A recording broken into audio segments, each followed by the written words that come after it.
Okay, so this is worksheet number 3, part 2, questions 9 through 12. And there's a little bit of work to be done here.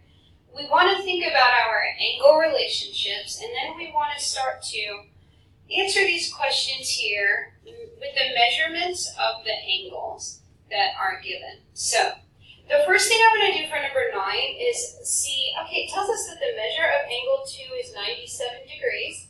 And it tells us that the measure of angle 6 is 83 degrees. Let's start by at least labeling those. So I'll come over here. Here's angle 2 is 97 degrees. And angle 6 is 83 degrees.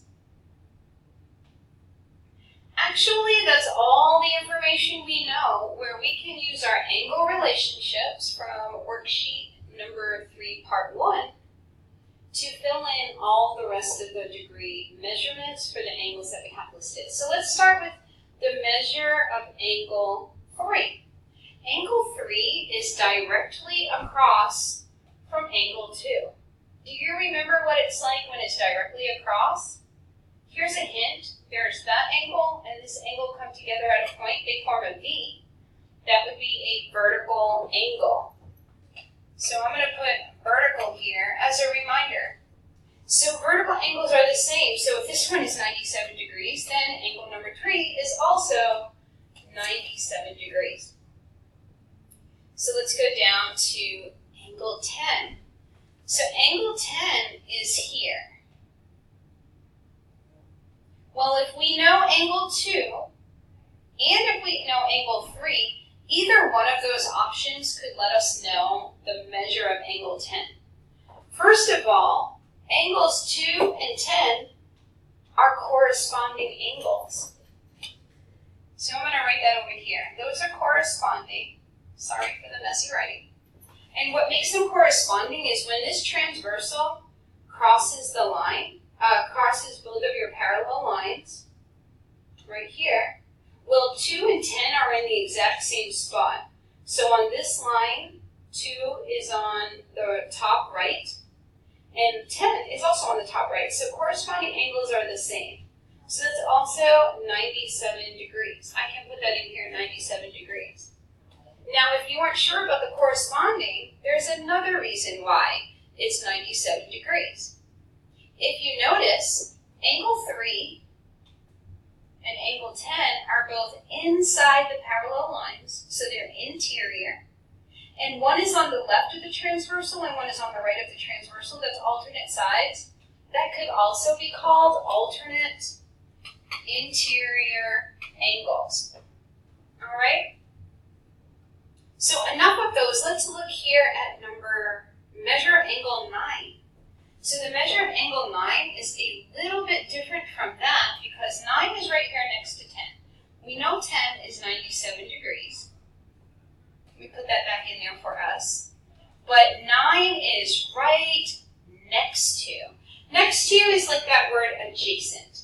So when the two of them are together, adjacent or next to each other, I notice that the two of them together make the straight line. That is, remember, supplementary. I'm going to just kind of abbreviate it over here. That means they equal up to 180 degrees. So how can I figure out the missing measurement here?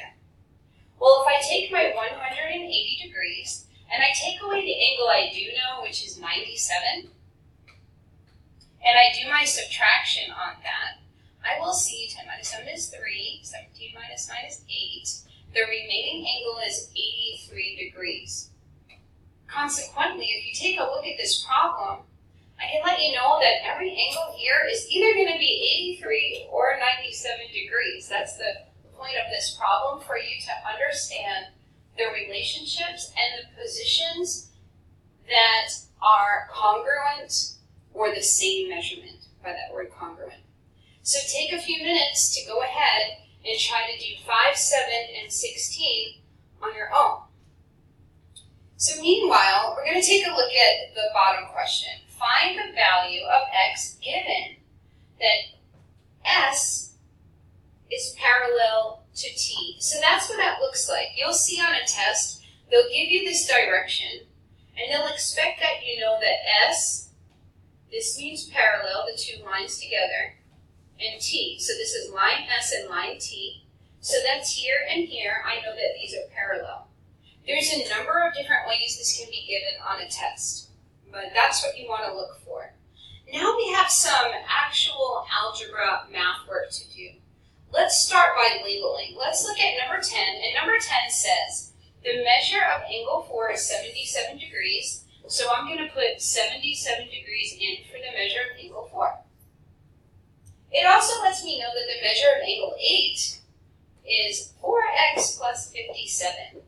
So 4x plus 57. It will end up being in degrees, but right now they didn't give us a nice clean number like 77. So the reason being is we're going to have to solve. It's asking us to find the value of x. So that's what we have to do in this question. In order to do this, I'm going to have to think back to my angle relationships that we've been talking about all along. If I know something is the same, then I know it's equal to. Same, congruent, both mean equal to. So I know I can put an equal sign in there. So let's see. Angle 4 actually is the same as angle 8. Can you guess why? One is interior, one is exterior, so it can't be an alternate angle rule. But actually, on line S, 4 is on the bottom left of the transversal, and on line T, 8 is on the bottom left of the transversal. That means they're corresponding angles. Corresponding angles, yep, they're the same. So same means I can put an equal sign. So I can put 77 equals 4x plus 57. This is actually a very simple two-step equation. The first thing that I want to do is say, well, I want to solve for x. 4 is stuck to it. I have to do that step last. I'm going to handle my plus and minus first. So if I have plus 57, I can do the inverse operation or opposite and minus 57, and I have to do to both sides. That's the rule of equations. Whatever you do to one side, you have to do to the other side. So 77 minus 57 is 20. So I have left 20 equals 4x. Let me write it over to the side here because I'm running out of somewhere. My last step would be to divide both sides by 4. That cancels out, so I have x equals 20 divided by 4 is the number 5.